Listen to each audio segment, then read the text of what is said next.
Bismillahirrahmanirrahim. Assalamualaikum warahmatullahi wabarakatuh. Selamat siang dan salam sejahtera untuk kita semua. Dewan juri yang saya hormati, panitia penyelenggara yang saya hormati, serta teman-teman peserta Lomba Debat Bahasa Indonesia tahun 2020 yang saya banggakan. Pertama-tama, izinkan saya untuk memperkenalkan diri saya.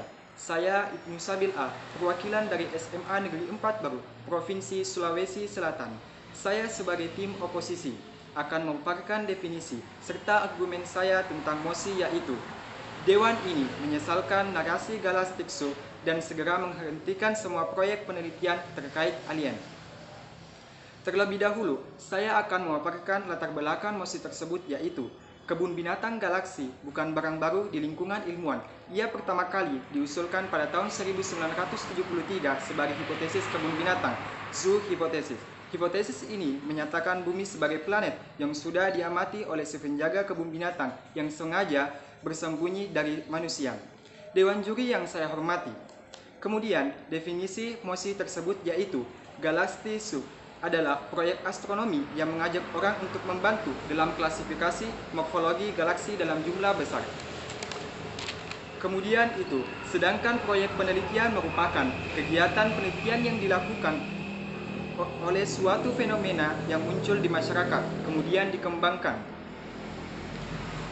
Sedangkan alien atau dalam bahasa Indonesia disebut makhluk asing adalah istilah serapan yang dalam bahasa Inggris yang artinya asing. Selanjutnya, saya akan memaparkan argumen saya.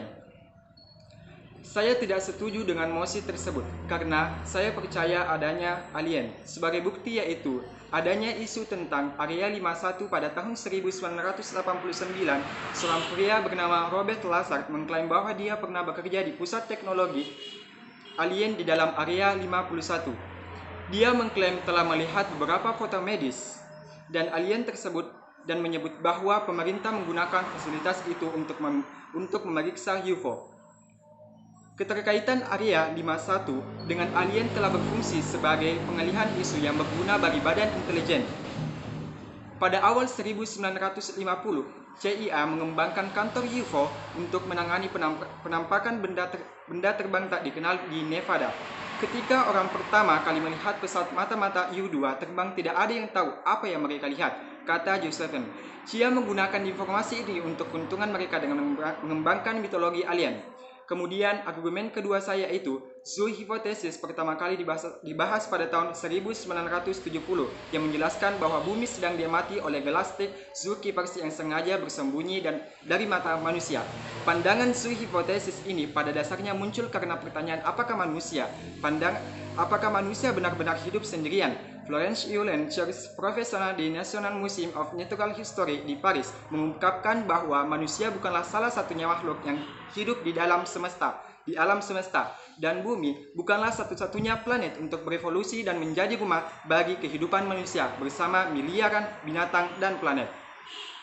Dalam diskusi tersebut, para ilmuwan mengambil kesimpulan bahwa alien dan menyadari keberadaan bumi. Alien lalu mengamati manusia selayaknya bagaimana manusia mengamati binatang saat berkunjung ke kebun binatang.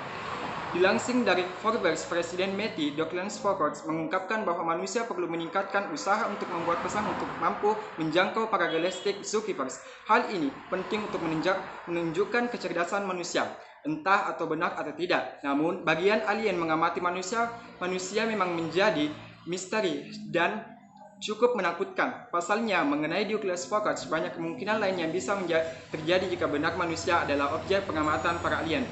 Argumen ketiga saya itu, para ilmuwan telah meluncurkan proyek pencarian terbaru untuk menemukan kehidupan alien. Mereka menggunakan teknologi terbaru untuk menjelajah langit dalam harapan dapat menentukan sesuatu yang menjadi indikasi kecerdasan di luar angkasa.